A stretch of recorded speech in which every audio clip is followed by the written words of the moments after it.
Hello dears, welcome back to my channel. ഇന്നത്തെ video Kalikulangara ക്ഷേത്രത്തിലെ പൊങ്കാലയെക്കുറിച്ചാണ് കേട്ടോ. അപ്പോൾ ഈ ക്ഷേത്രം സ്ഥിതി ചെയ്യുന്നത് എറണാകുളം ജില്ലയിലെ നോർത്ത് പറൂരിലാണ്. ഈ ക്ഷേത്രത്തിലെ പ്രതിഷ്ഠ കാളിയാണ് കേട്ടോ. മകരമാസത്തിലാണ് കേട്ടോ ഇവിടുത്തെ കൊടിയേറ്റം. കുംഭം 1-ാം തീയതി തുടങ്ങി 2 ആഴ്ചത്തേക്കാണ് ഇവിടെ ഉത്സവം. ഉത്സവ സമയത്ത് എപ്പോൾ വേണമെങ്കിലും നമുക്ക് ഇവിടെ കലം വയ്ക്കാം കേട്ടോ. അതങ്ങനെ രാത്രിയെന്നോ പകലെന്നോ ഇല്ലാതെ ഏത് സമയത്താണെങ്കിലും നമുക്ക് കലം വയ്ക്കാം.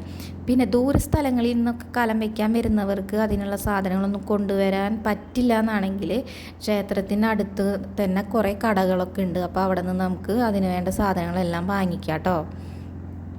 ഇനി കലം വയ്ക്കാൻ നമ്മൾ എന്താ ചെയ്യേണ്ടതെന്ന് വെച്ചാൽ, ആദ്യം കലത്തിനകത്ത് അരി ഇട്ടിട്ട് നമ്മൾ ക്ഷേത്രത്തിനകത്ത് കൊടുത്താൽ അവരത് പൂജിച്ച് തരും. അതിനുശേഷം അവിടുത്തെ തീർത്ഥജലം ഉപയോഗിച്ചാണ് നമ്മളിത് വെക്കുന്നത് കേട്ടോ.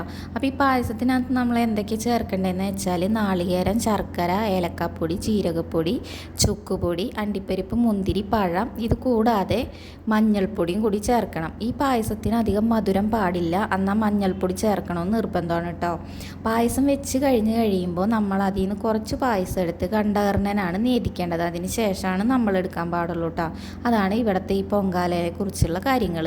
ഇതുകൂടാതെ ഇവിടെ വേറെയും വിശിഷ്ടമായ ചടങ്ങുകളൊക്കെ ഉണ്ട്. അത് ഞാൻ വേറൊരു വീഡിയോയിൽ ഷെയർ ചെയ്യാം കേട്ടോ.